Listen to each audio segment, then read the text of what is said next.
Hi, my name is Emma Rosario and I will be covering the type of marine life that live in the Marianas Trench. Hi, my name is Eric Tonga, and I'll be covering the pressure and temperature of the Marianas Trench. Hello, my name is Layla and I will be talking about the technology used to explore the ocean.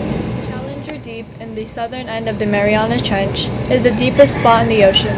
Its depth is difficult to measure from the surface, but estimates less than 1,000 feet.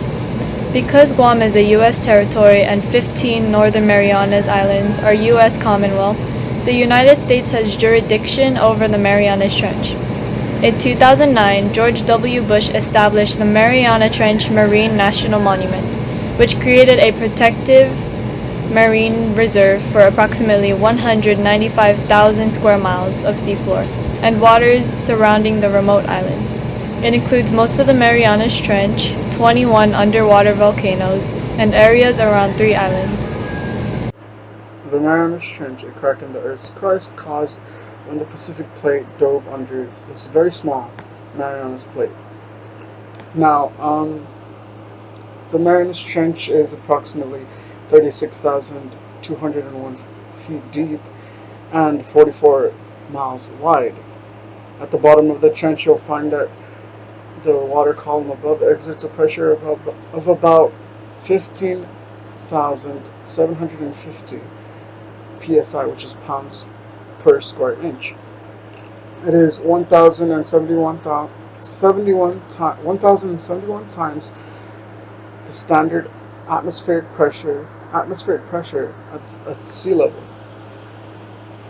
The Marianas Trench also has a temperature that could range from 1 to 4 degrees Celsius or 34 to 39 degrees Fahrenheit.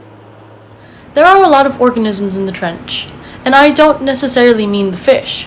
I mean sea creatures you didn't even know existed.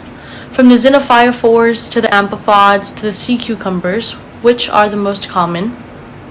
This would make you think that a lot of sea creatures live down there. However, due to the lack of certain resources, most organisms wouldn't even be able to survive 2 hours down there. The ones that do live down there, though, they had to learn to adapt. Organisms in the deepest part of the trench learn to create a specific organic molecule called piezolytes. It goes inside their cells and it helps them thrive. The oldest living creature down there, a comb jellyfish, has definitely mastered it. And I will be talking about the technology scientists use to learn about the deep sea.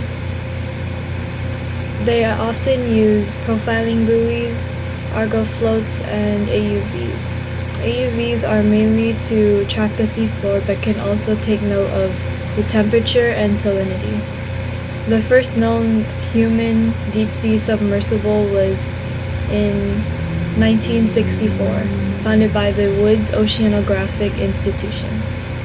This is our 3D model of the Marianas Trench.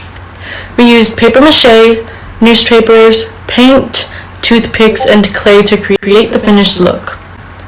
The discovery of the Marianas Trench was such a big reset in the oceanography across the globe. In 1997, the first attempt to reach the bottom of the trench was a success. It's referred to now as the Serenas Deep, and it was a huge take on what's better known as the Challenger's Deep, which was recently set in 2012. The trench made so many discoveries: the way it came to be, the way organisms can sustain life, the difference in temperatures, and the machinery that went into discovering all of these things.